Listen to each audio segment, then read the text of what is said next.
Vincent est à Pont-Saint-Esprit dans le Gard. Bonjour Vincent. Bonjour Jean-Jacques. Jean-Jacques, je vais aller vite, ça a été raconté que je ne fais pas mes 35 heures. J'ai une question pour monsieur le ministre. Bonjour monsieur le ministre. Bonjour.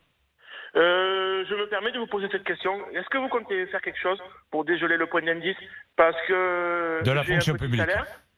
De la fonction publique, pardon. Est-ce que vous, parce que j'ai un petit salaire, si vous voulez, on l'échange pendant un mois et vous verrez ce que c'est manger des pâtes tous les jours. Vincent, combien gagnez-vous? Parce que soyons concrets. Je gagne 1 200 € par mois. J'ai 30 ans. 1 Net 200 ou € brut? par mois. Net ou brut? Et qu'est-ce que vous 1200 faites, euros monsieur net, Qu'est-ce que brut. vous faites dans la vie? Je suis agent territorial, je suis agent polyvalent en bâtiment. D'accord. Voilà. Alors, l'augmentation du point d'indice, moi je n'y suis pas favorable, je le dis à Vincent, parce que c'est quoi l'augmentation du point d'indice? C'est lui, agent territorial dans le bâtiment, dans une collectivité, ou l'inspecteur des finances qui gagne 6 ou 7 000 euros, il aura la même augmentation en proportion. Donc c'est pas juste. Par contre, ce qui est intéressant, c'est de différencier les rémunérations.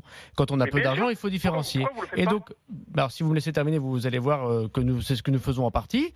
Et nous pensons que oui, il faut peut-être augmenter ceux qui touchent le moins, et notamment les agents de catégorie C. Voilà ou une B. mesure qui pourrait être annoncée pour répondre aux Gilets jaunes. Tiens. C'est une partie des choses, les rémunérations au mérite. Et c'est ce que nous proposons aujourd'hui, la loi ne nous le permet pas. C'est pour ça que je porte une réforme de la fonction publique. Alors on le fait dans certains ministères dès aujourd'hui, c'est ce que fait Jean-Michel Blanquer avec les professeurs.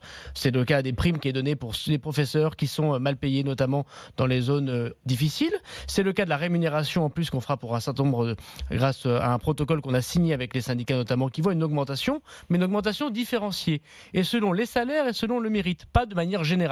Ça, c'est ce que demande une grande partie des syndicats. Malheureusement, l'augmentation générale, ça continue à faire généralement des différences très fortes entre ceux qui ont des petits salaires, qu'il faut aider, et ceux qui ont des gros salaires. Donc, ce serait l'une des mesures possibles, augmentation du pouvoir d'achat pour les agents publics qui ont de petits salaires. Mais c'est ce que nous avons déjà fait depuis 2 ans. Mais il faut sans doute continuer. C'est pour ça qu'on porte un Vous allez projet de loi continuer. fonction publique. Oui. Mais je dis à Vincent que s'il est agent territorial, il faut que chacun ait sa responsabilité. Il est engagé par une mairie ou par une région ou par un département. Quand j'étais maire, j'avais ma propre politique salariale.